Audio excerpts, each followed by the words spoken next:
Unfortunately, this is the start of another top-deck Asian overland. An experienced driver with 8 crossings under his belt, he's going through the familiar customs details in order to ferry the bus across the English Channel.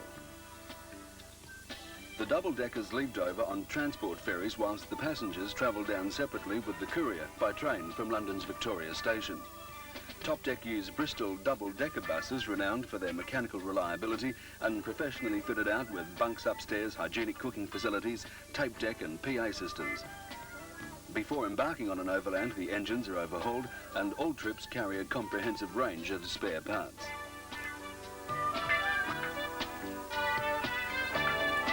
Passengers quickly establish friendships on the ferry crossing and can take advantage of duty-free shopping outlets.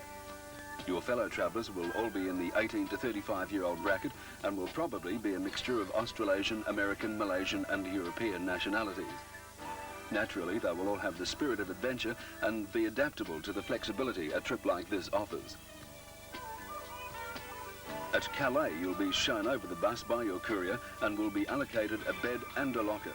A collapsible bag is recommended so it can be stored away after unpacking your gear. Suitcases and camping packs are not permitted for obvious reasons. After everyone has settled in, we're off on a trip of a lifetime. With 20 our maximum, we often need 2 buses to cope with the demand. Sometimes we travel together, but usually we're a day or 2 apart, so we don't double up on camping or hotel facilities. We travel fairly quickly through Europe, so we can spend more time sightseeing in Asia, but we do have a night in Paris, en route to the Riviera. Everyone settles into the routine on board quickly. Snacks, tea or coffee, the in-flight service is great. We have no trouble negotiating the tunnels and bridges in the double-deckers, and some beautiful views are assured from the top deck, especially here on the Riviera. Camera buffs get plenty of opportunities for photographs.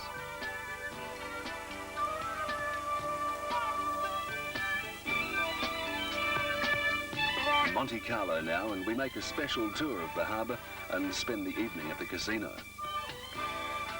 Then it's into Italy, climbing the autostrada with views of Genoa way below us. We travel easily along the European motorways at just under 80 kilometres per hour, the general European speed limit. We're making good time now, so there'll be plenty of sightseeing at our next port of call. No prize for guessing where.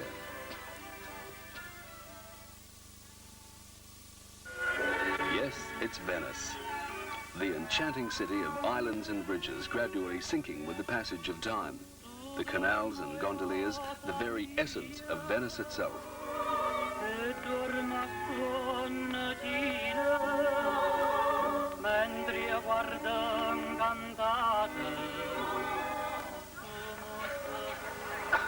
Wandering around the streets, exploring the back alleys and sampling the Italian food is half the fun. The celebrated Venetian glass from the nearby island of Murano can be purchased at reasonable prices, along with other souvenirs.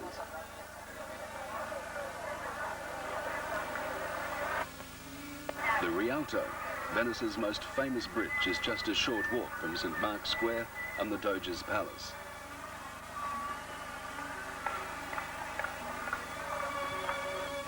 This is the Bridge of Sighs, where in days gone by, prisoners were led from the jail to the palace to face their execution. A romantic ride on a gondola through the city's myriad of waterways, or try some cappuccino and listen to the music in St. Mark's Square.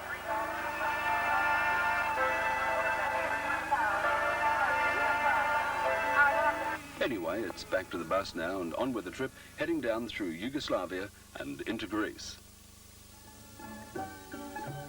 A seaside campsite at Kavala offers us a good chance to get rid of those winter locks of hair. Kavala is a picturesque Greek fishing town situated on the Aegean and offers excellent swimming conditions.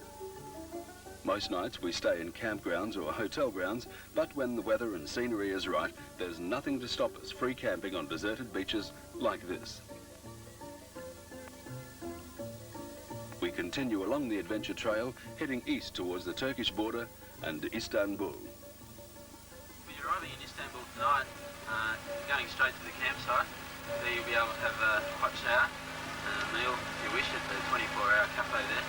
Tomorrow morning at 8 o'clock, we'll get in early into Istanbul in the city, pick up a local guide, take you around the main sites, the Topkapi Palace, Blue Mosque, San Sophie, etc.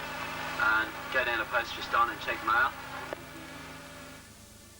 Here we are at Camping Londra, Istanbul.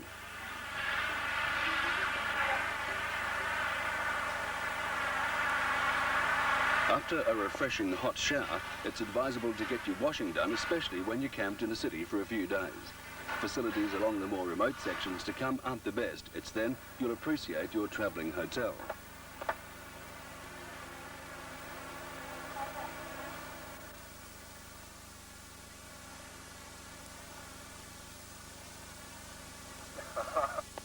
Our crew ensures that the buses are kept as clean and hygienic as possible. Our travelling hotel gets a wash at every opportunity.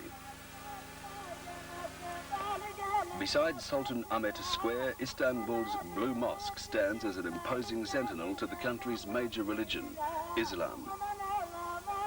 Close to 40 million Turks are of the Muslim faith, and these mosques or religious houses with their minarets are familiar sights throughout the country.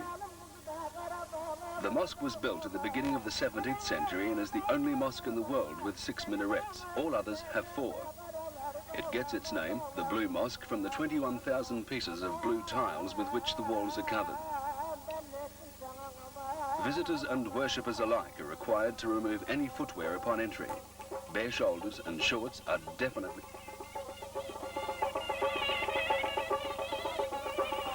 Istanbul itself is built on the site of the ancient city of Byzantium. The Roman Emperor Constantine changed its name to Constantinople in the 4th century AD. The city flourished under the rule of the Ottoman Turks in the 15th and 16th centuries, and the Sultan's official residence, the Topkapi Palace, can still be visited, harem and all. Being the gateway to Asia, Istanbul gives to many people their first taste of Eastern culture, and roasted chestnuts can be tasty after walking through the city bazaars. We usually have 3 nights in the major cities. The first day we have a guided city tour on the bus. The following day we bring you into town again and you have a chance to follow up your own interests in detail.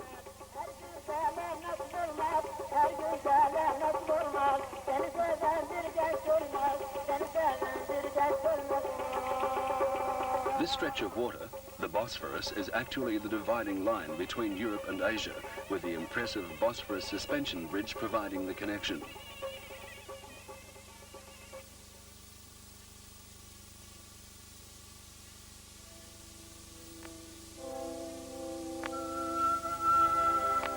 The battlefield of Gallipoli.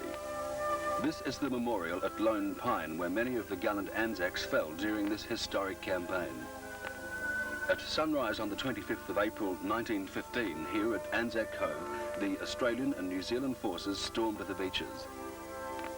You have plenty of time to wander over the battlefields where trenches and bunkers are clearly visible on the hillside. Faulty tactics, including complete lack of surprise, resulted in the eventual failure of the campaign. Commonwealth casualties were horrific. We cross the Dardanelles by ferry and visit the ancient city of Troy, made famous by the ancient Greek writer Homer in his history of the Iliad. It was here that the Trojan horse was wheeled and where, according to Homer, Achilles was shot in the heel during the Trojan Wars. Further down the Turkish coast, we come across the magnificent ruins of Ephesus, one of the greatest cities of antiquity and the former Roman capital of Asia. Along this colonnade, thousands cheered the visit of Antony and Cleopatra, and it was here that the elegant Ionic style of art originated. The amphitheatre is still in remarkably good condition, built by the Romans in the 2nd century AD, and it still demonstrates the acoustic qualities of its former glory. This original Ionian settlement changed hands many times, from the Persian king Cyrus, Alexander the Great, the kings of Pergamon, and onto the Romans. Ephesus also holds some Christian significance because St. Paul of Tarsus preached here, and nearby the Virgin Mary is said to have spent her last days. This part of the world is alive with history. The detailed commentaries by your courier will make your visit so much more rewarding. There's a public address system on board the bus so you can catch the points of interest while we're on the move. but at other times, such as now, wander through the ruins at your leisure. It's impossible to escape the feeling of history, to pass back in time, to imagine what life was really like here so many thousand years ago.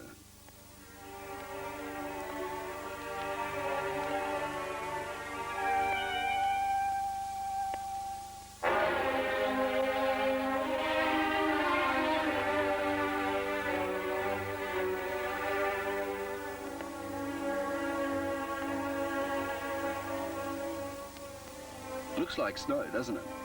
No, it's limestone deposits on the rocks here at Pamukkale. Having moved inland, we come to this, Turkey's most famous spa. Hot springs burst from the earth near the ruins and then tumble down the cliffs, which are left sparkling white. Feeling rejuvenated, it's back on the road to absorb some more of the superb Turkish coastline, untouched by commercial interests.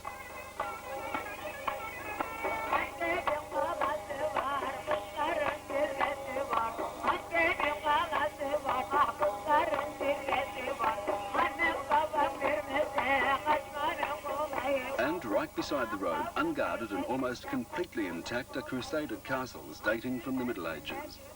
The Crusaders sailed from England to fight the holy wars against the Muslim infidels that had occupied the holy city of Jerusalem and other holy shrines throughout the Middle East. There's another castle on the island.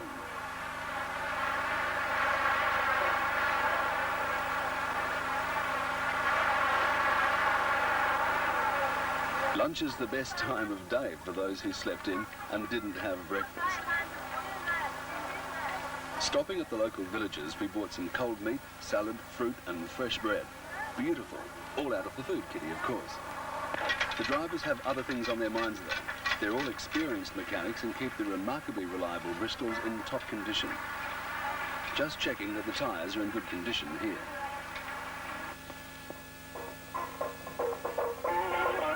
The scenery changes dramatically as we cross into Syria and along the desert road towards the capital Damascus.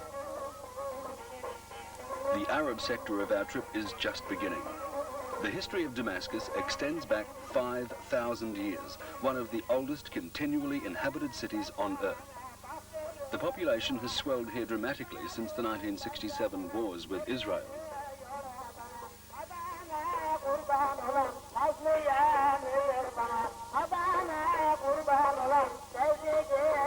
Sometimes you'll really appreciate the top deck kitchen and some good home-style cooking. We do our shopping here in the marketplace. We bring some bulk food with us from London, but this is supplemented with fresh fruits from the markets every day. Unfortunately, little remains of the old city of Damascus, but there are still many sites that were mentioned in the Bible. Nearby, you can see where St. Paul was held prisoner by the Romans. Legend has it that the Garden of Eden was located outside the city.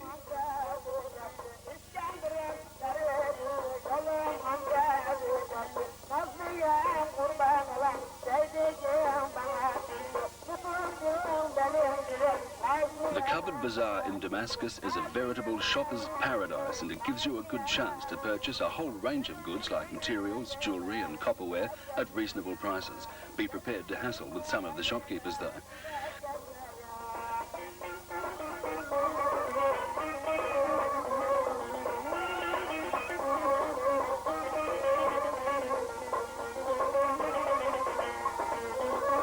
At the end of the bazaar is a mosque. It was once a Christian church and still contains the tomb of John the Baptist. You'll appreciate your comfortable walking boots after all your sightseeing today, and there's no shortage of locals to polish them either.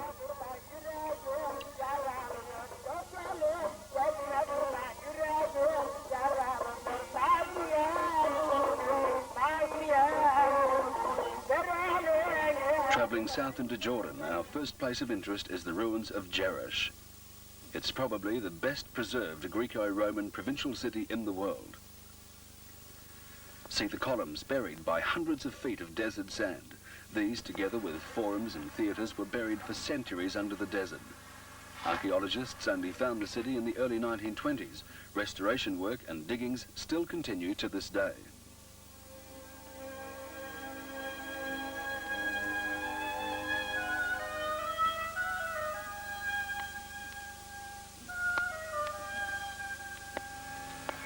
both sides of the main street.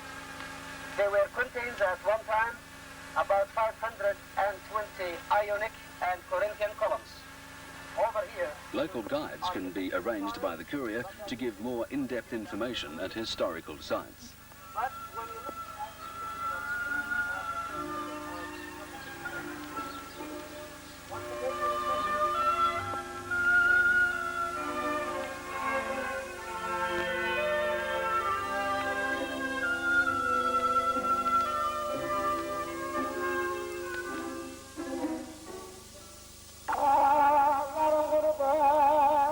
The holiest of all cities, Jerusalem.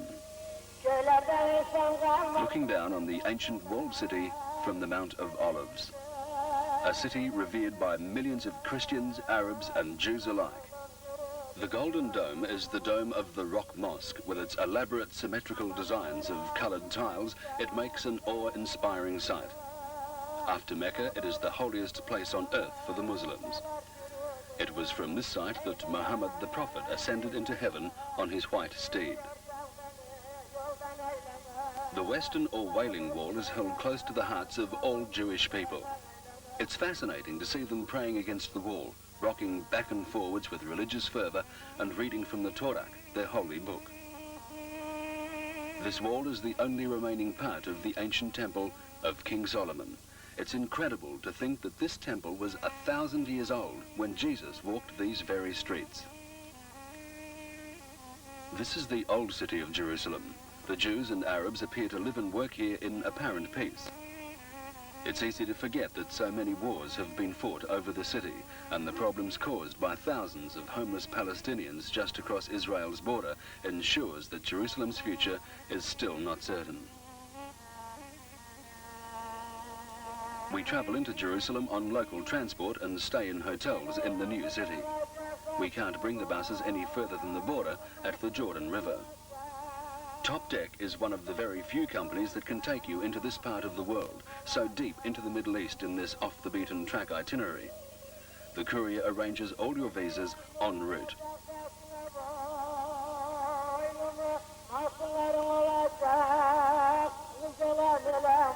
Try some of the local falafels for a tasty snack, and the fresh juices of the Jaffa oranges is available from many stores in the old city.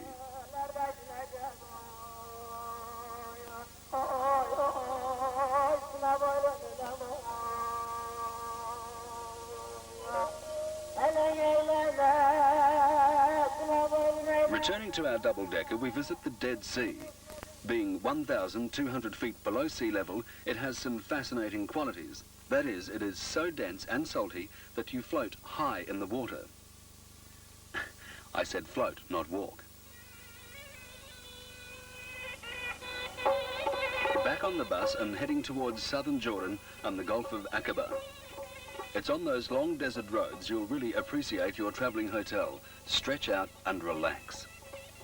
In the distance here, Wadi Rum, the desert domain of Lawrence of Arabia. The sunsets in the Jordan deserts are sights to behold. But here at night it gets quite cold, so we collect old tyres for campfires.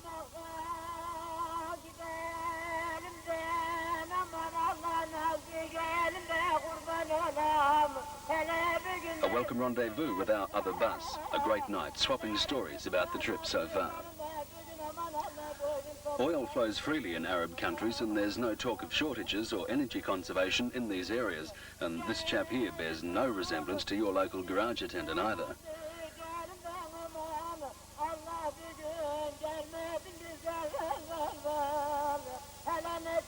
On the Red Sea at Aqaba, everyone takes advantage of the glorious beach and snorkeling is popular in the coral-rich waters.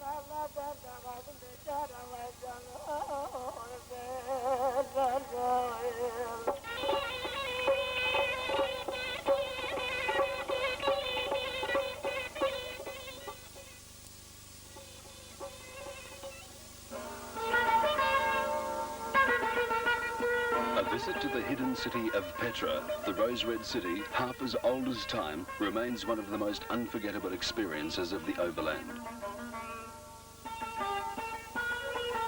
The spectacular monuments carved out of solid rock over 2,000 years old make Petra one of the world's great archaeological wonders.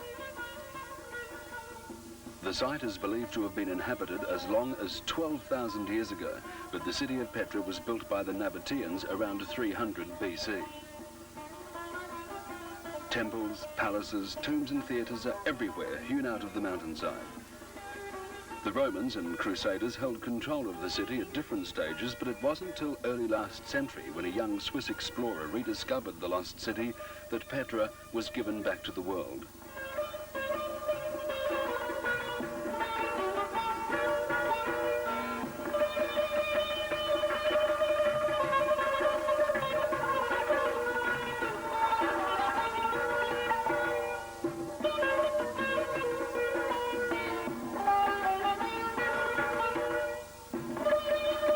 Petra is accessible on horseback or on foot, but the experience of wandering down the narrow passageways and confronting the Kazne, or treasury building, is a real highlight of the trip.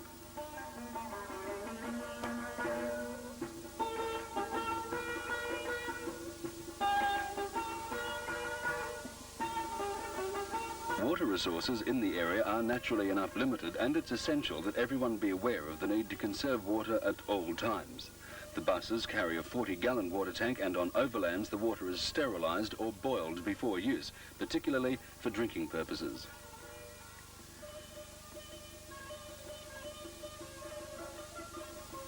Back in Amman, the driver and courier are having an important conference. A meeting of Arab leaders in Baghdad has closed the Iraqi borders, and it now becomes apparent that a new course will have to be taken. With the flexibility that Top Deck offers, the itinerary is altered to include additional sightseeing elsewhere. It's all carved out, all hewn out of the rock by nature, and these guys are Christians have been hiding from So after travelling across through Europe, down the Turkish coast and into Syria and Jordan, our original course to Iraq and up through southern Iran has to be changed because of unforeseen troubles in Baghdad. An alternative route was decided by the crew to travel north back through Syria and into eastern Turkey, visiting Goremy and entering Iran across its northern borders.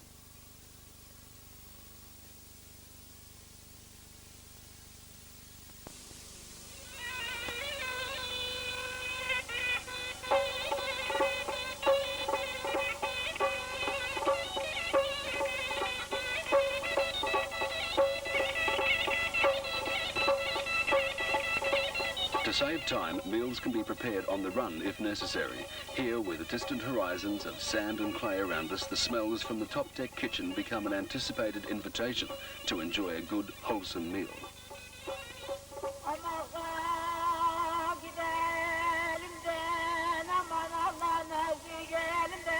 Heading north again, we travel an alternative route through Syria and enter eastern Turkey. Within a few days' drive from the border, we find ourselves engulfed in an eerie, lunar-like landscape. This is Goremy in the Cappadocia region of central eastern Turkey. The earth in this area is volcanic, and erosion has caused the fragile tough stone to take on strange shapes. After the spreading of Christianity, these rocks were hollowed out to become monasteries, churches and houses. In the 7th century, when Arab invaders swept west across Turkey, the inhabitants found a need in this area to band together. Rather than build houses, they found it much easier to hollow out shelters in the soft rock.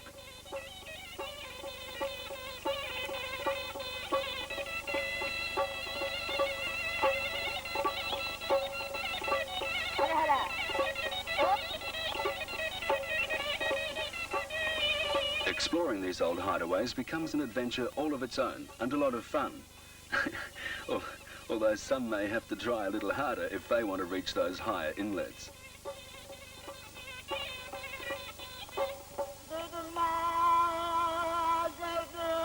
Since these people were very religious, underground chapels were often built, and eventually these artificial grottos became decorated with Bible scenes.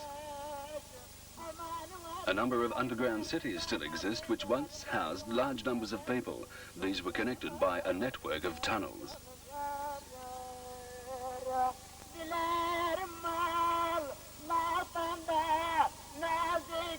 In the hills outside Goramy, a group of Turkish men give an impromptu performance of Swan Lake. No, not really, but it is an excellent example of their folklore.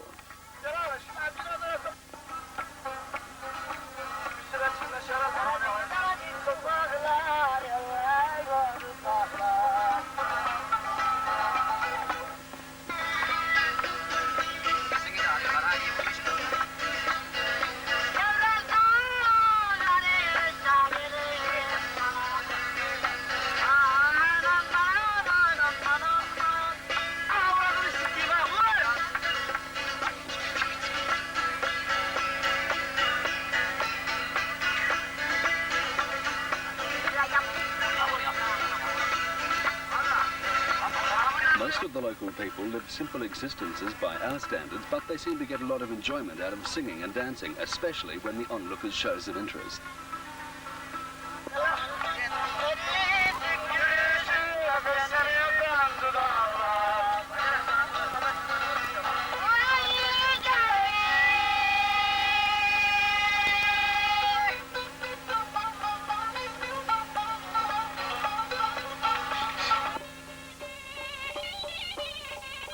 As we approach the border with Iran, the Soviet Union is only a matter of 50 kilometers away, and the beginning of the Caucasian Mountains with a liberal layer of snow can easily be identified.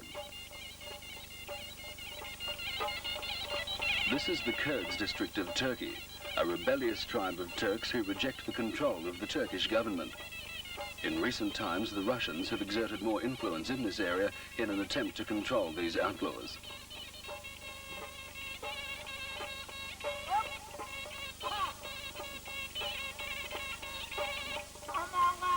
Mount Ararat, rising over 14,000 feet, is a familiar landmark at the border between Turkey and Iran.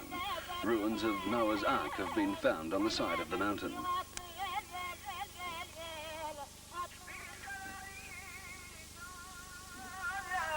Iran's bustling capital, Tehran, boasts an impressive monument to commemorate the 2,500th anniversary of the Persian Empire.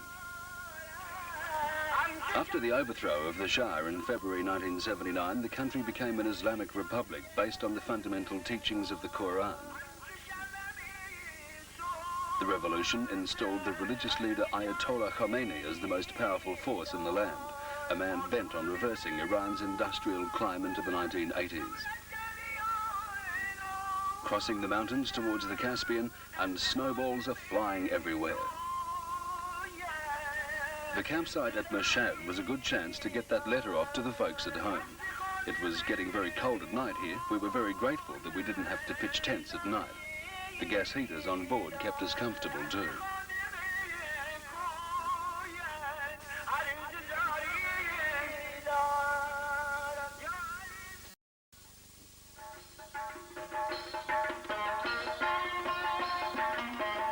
Our first port of call in Afghanistan is Herat. Afghani boots and sandals can be made to measure by the local craftsmen. The Afghani people are a very proud and dignified race and make interesting character studies for the photogenically minded. The country's history dates back to before the time of Alexander the Great, and in later centuries came under the role of the legendary Genghis Khan. The Mongol traits in the people are easily discerned today. See the women with their veils completely covering their faces. These are called shadaris. Women rarely appear in public, and when they do, they are always completely covered like this. The country is extremely poor and underdeveloped, where the average annual per capita income only reaches $80 and the average life expectancy 40 years. In fact, only 5% of the population can read or write. It's by far the most backward country in Asia. Never having been colonized, Western civilization has completely passed this country by.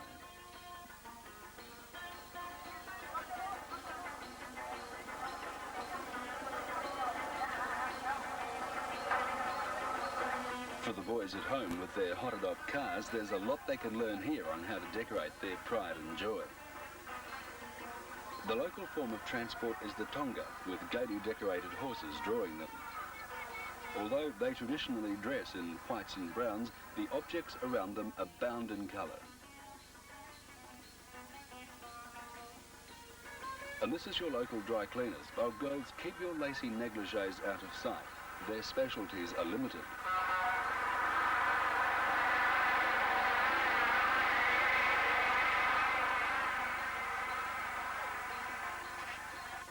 The silverware is beautifully handcrafted and all at reasonable prices. And you must try some of the local bread. Quite safe to eat and well worth the effort.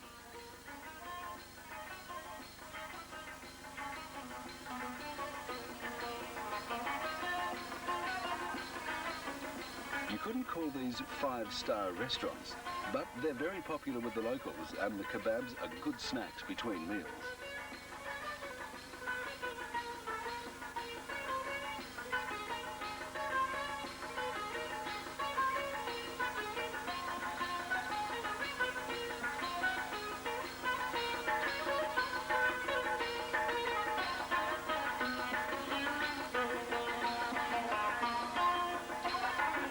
Chai or black tea is the universal drink.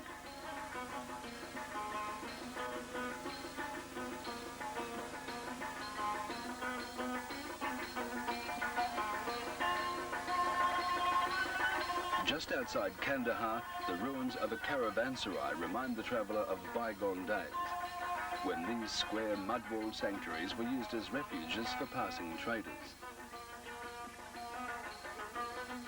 James A. Michener's book Caravans discusses them in detail and serves as good introductory reading for Afghanistan.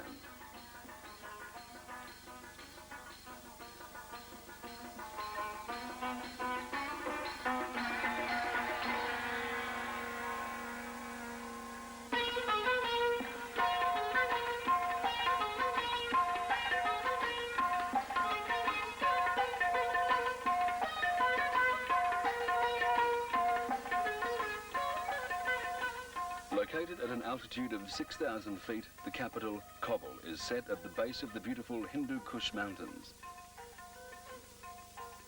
The city is an incredible mosaic of grey-brown mud houses. A communist-inspired coup in April 1978 brought a Marxist government to power, but somehow the country's new red flag is incongruous in an atmosphere heavy with centuries of Islam. The Kabul River meanders through the heart of the city with two craggy ranges on either side, where we find the local women busy with their daily washing.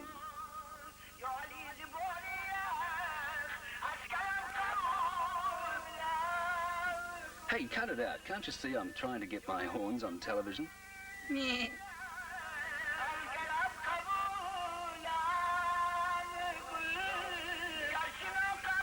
These are the famous Tata trucks, a standard yet highly decorated form of transportation carrying everything from garbage to furniture and even people.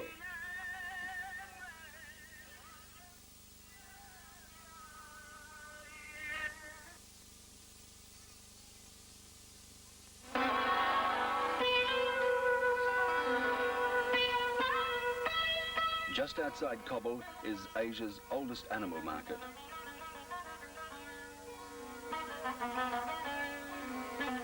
For those brave enough to bear the early morning temperatures, a whole range of camels, goats, donkeys and buffaloes can be seen. Prospective buyers are reminded that there's no room on the bus though. This particular morning, the main produce on sale was water buffalo. Here we see the cattle yards where the local cattlemen sort their animals out for prospective buyers. And of course the scene wouldn't be right without the local chai man.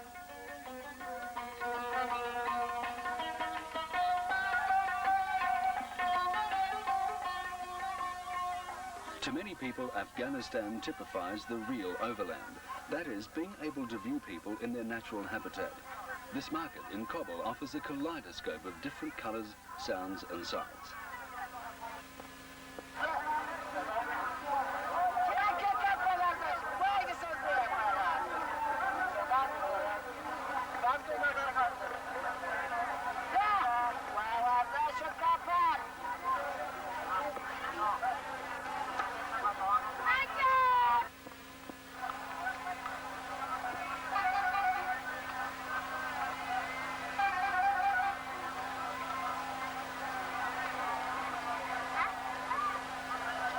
intrusion of thousands of Russian advisors has enraged the fiercely independent Afghani people, and rebel Muslims have voiced their disapproval with several uprisings.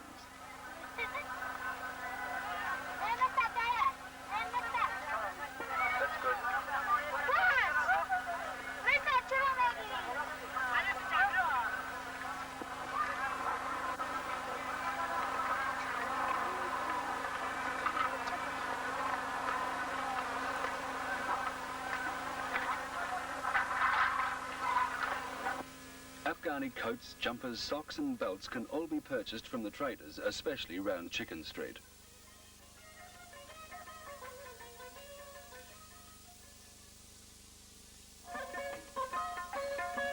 Bidding farewell to Kabul and Afghanistan, it's back on the reliable Bristol double-decker heading east down the breathtaking Kabul Gorge and on to Pakistan.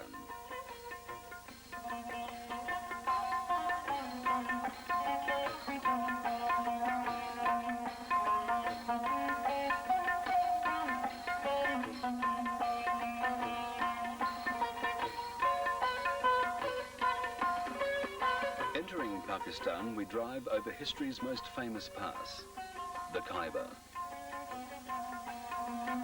Your mind drifts back in history to the times of the Persians, Alexander the Great, Genghis Khan, and more recently, the British, who all fought battles to control this strategic point.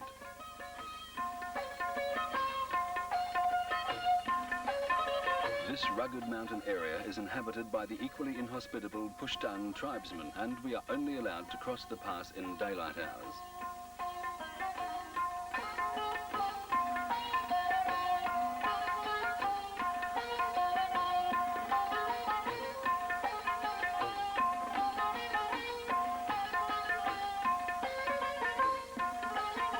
Having your photo taken beside the entrance to the Khyber Rifles Regiment is a must for most of the passengers.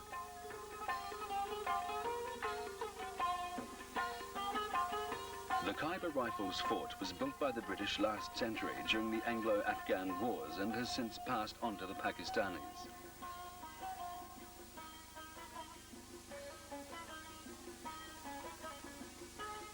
We found the renowned Khyber Rifle soldiers a little more friendly than expected.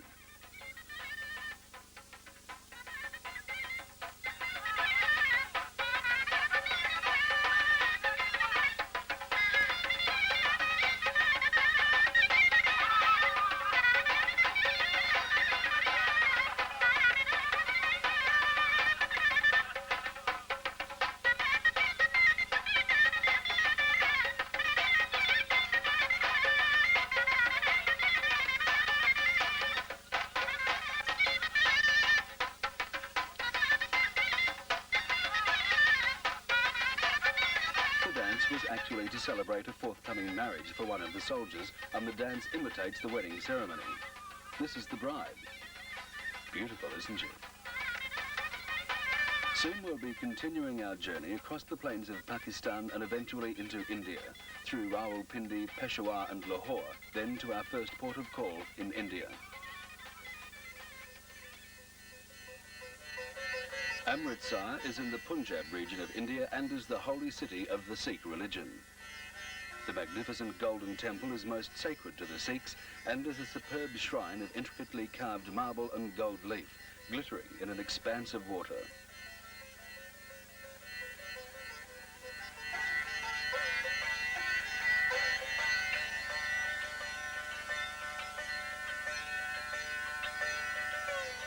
We have now entered the third major cultural change of our trip, the steaming masses of India, the ever-strong Hindu faith with all its different sects.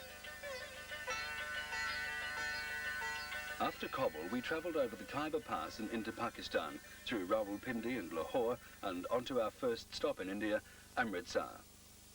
We now move north to Jammu in the state of Kashmir, where we leave the double-decker and board local transport for the journey to Srinagar in the Happy Valley.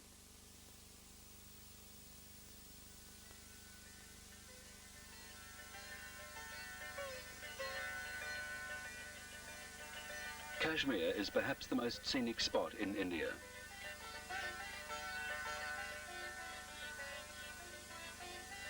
The majority of the population are Muslim, and this has led to many religious conflicts and disturbances with its Hindu rulers.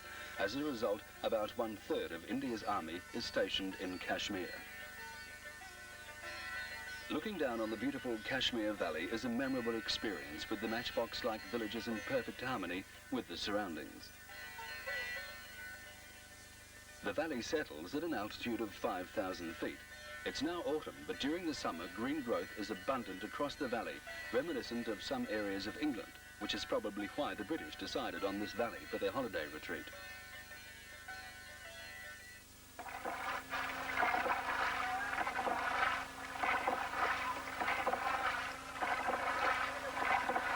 In Srinagar, the capital, we stay in Victorian houseboats on Lake Dal, where top deck pay the basic costs. Once the dream gardens of the Mughal emperors, Srinagar became a popular resort area in British colonial times last century, and the interiors of the boats still retain that unmistakable British influence. Truly a paradise, where our 4 days here are a welcome break to enjoy the luxury and pleasures of days gone by, and to investigate in more detail the history and development of one of the oldest holiday resorts in the world. There are various activities you can involve yourself in, from snow skiing, horse riding, boating, or just mingling with the local people, enjoying the wares and pleasures they've perfected over centuries of catering for the desires of foreign visitors.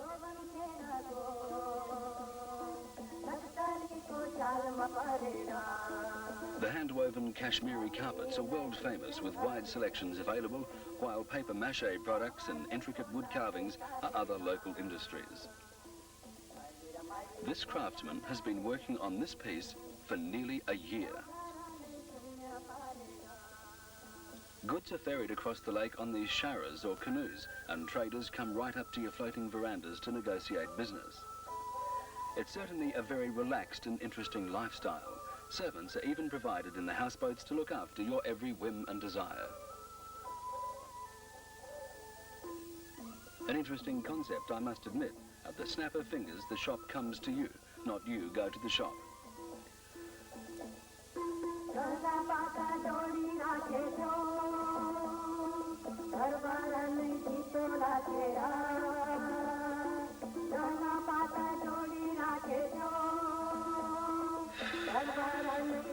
That's what I call style. An authentic Kashmiri banquet and dancing evening can be arranged by the courier. The meal usually consists of some form of curried meat and rice.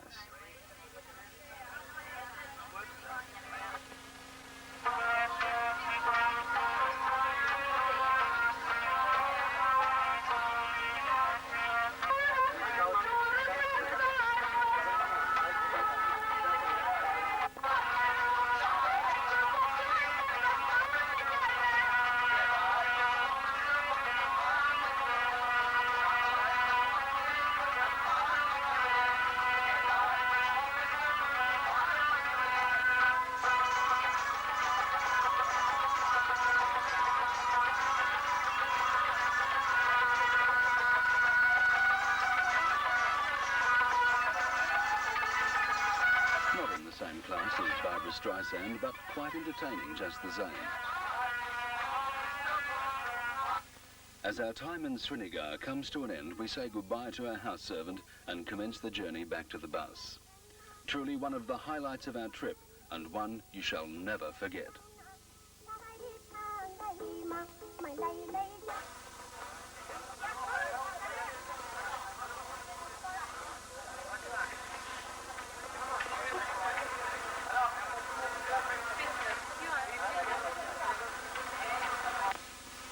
Shopping for fresh fruit and vegetables is an ongoing function throughout the duration of the trip.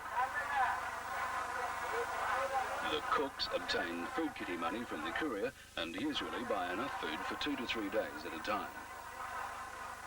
Sign language is usually the common form of communication with the local shopkeepers to establish prices and quantities.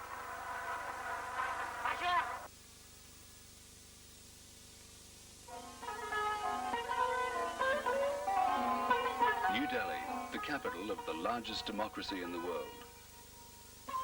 India has a population of 630 million, a majority of them Hindus, speaking a language of over 850 dialects. The spacious design of New Delhi, laid out by the British in the 1920s, contrasts greatly to the streets and slums in the old part of the city. Standing here in Connaught Square, it's difficult to relate this scene to the countless millions of Indians which we so readily identify with, yet just half a mile from here, those impressions will be more than fulfilled. Driving on Indian roads can be a harrowing experience at the best of times. Just ask your top deck driver.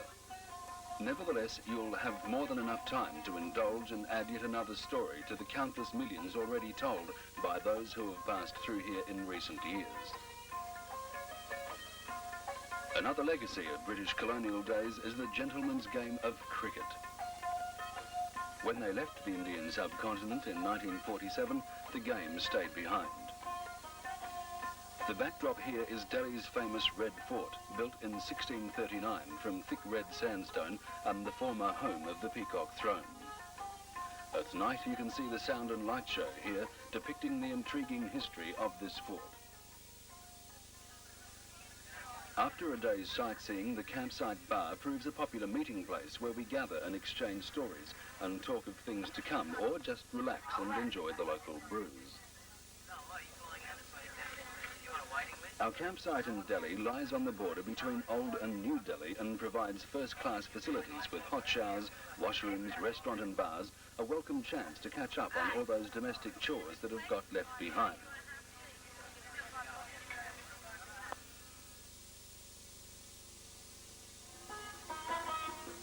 As you can imagine, orange and white double-deckers are really fair sights in Indian country towns and usually attract a fair bit of attention.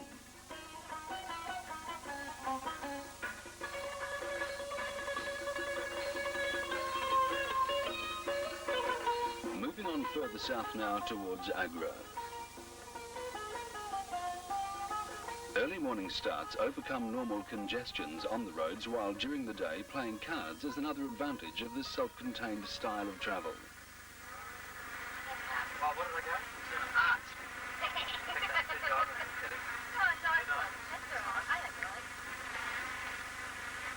About 200 kilometres northeast of Delhi and just outside Agra is Akbar's tomb. The burial place of the former Mughal emperor is set in a 150-acre animal sanctuary.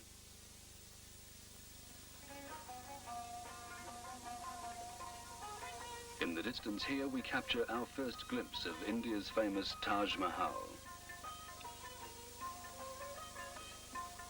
The Taj Mahal was built by Emperor Shah Jahan in the early 17th century as a mausoleum for Queen Mumtaz Mahal, who died giving birth to her 14th child. Viewed from such close quarters, it becomes a sight greater than your expectations.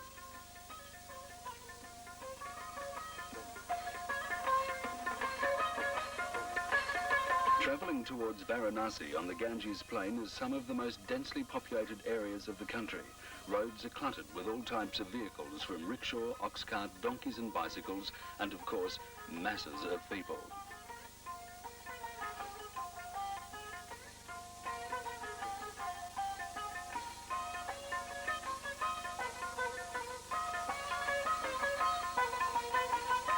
In Varanasi, or Benares as it used to be called, the Hindus can be seen praying at their houses of worship. The smell of burning oil and incense pervades continuously throughout the temples. The architecture and design of these temples is an interest all of its own. The intricate craftsmanship involved and the glow of the red sandstock blocks so popular in this area on buildings of such majestic importance.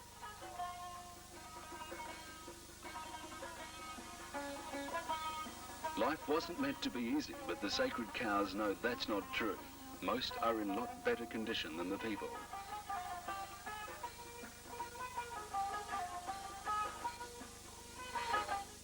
Of rupees, the snake charmers can turn on a convincing show for the interested tourists.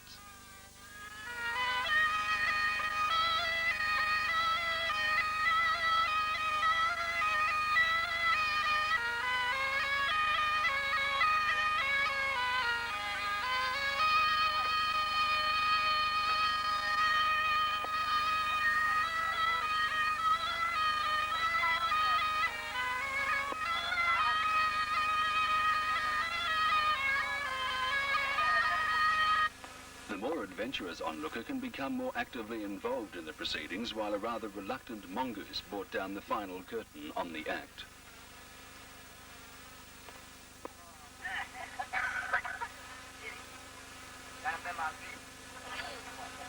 Come on, mongoose. Here's my big photo.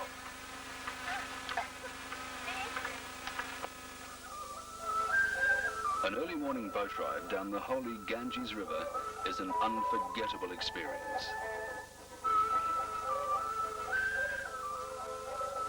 For thousands of years, Hindu pilgrims have come here to cleanse themselves of their sins in the sacred water of the Ganges.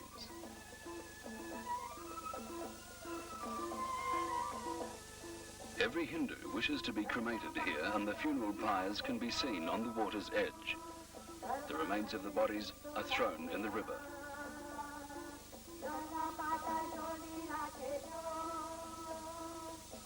Prayer, meditation and the cleansing rites are conducted along the waterfront.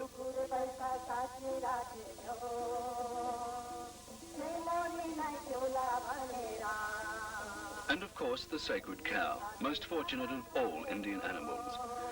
It may not have any sins to cleanse, but a bit of a cool-off in the water from the hot Indian sun is more to their liking.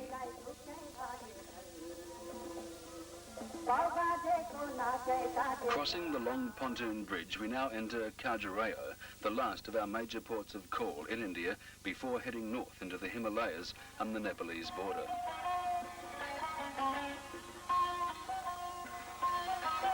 A now relatively deserted Indian city where we visit the temples famous for their erotic carvings and sample the last of true Indian curries.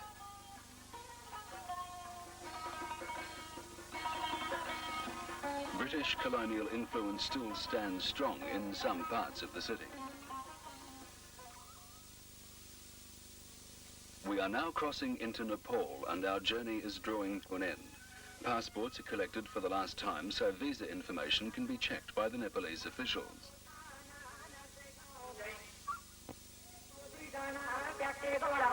Border crossings involve a lot of red tape and can be very time-consuming.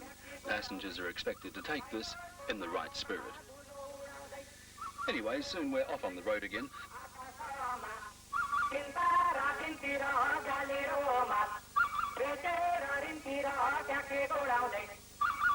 The Nepalese countryside contrasts greatly to that of India, and noticeably more Chinese influence in the people themselves.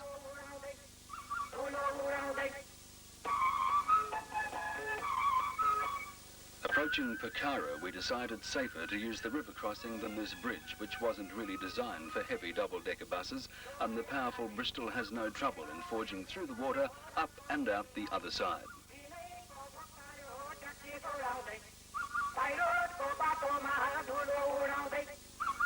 Here we have our last rendezvous with the other bus before moving on to Kathmandu. The setting here at Pokhara is magnificent for just such an occasion, lying at the foothills of the majestic snow-capped Himalayas.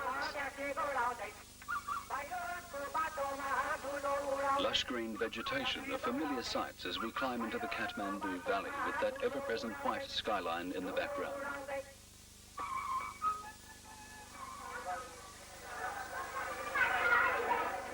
Kathmandu is the capital of the Kingdom of Nepal and has been likened to the Florence of Asia.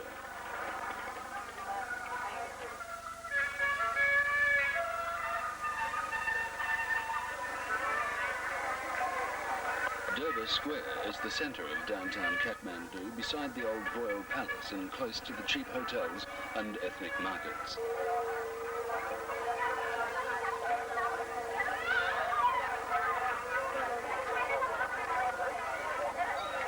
The flourishing of art and architecture is amply demonstrated in the temples and shrines in a land where Hinduism and Buddhism peacefully coexist.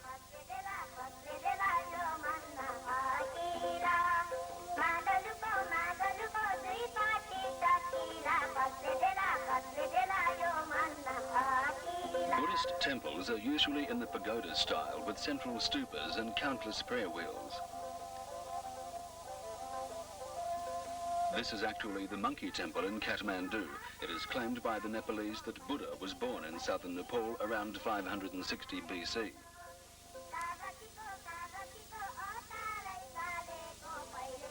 also here that our trip terminates, 18,000 kilometres and 10 weeks after the Dover to Calais crossing on our first day out of London.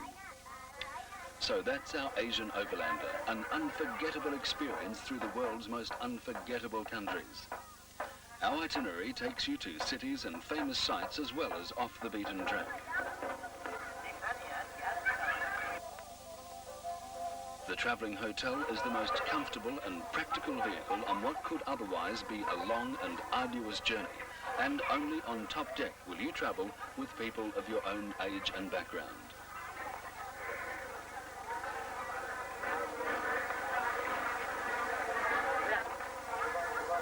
Well, I guess that's it. Kathmandu.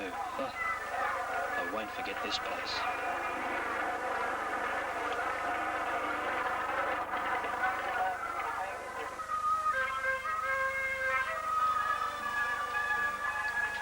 The management and staff of Top Deck Travel would like to thank you very, very much for viewing this film. For further information on our Overland tours, contact Top Deck or your nearest travel agent. Thank you very, very much indeed.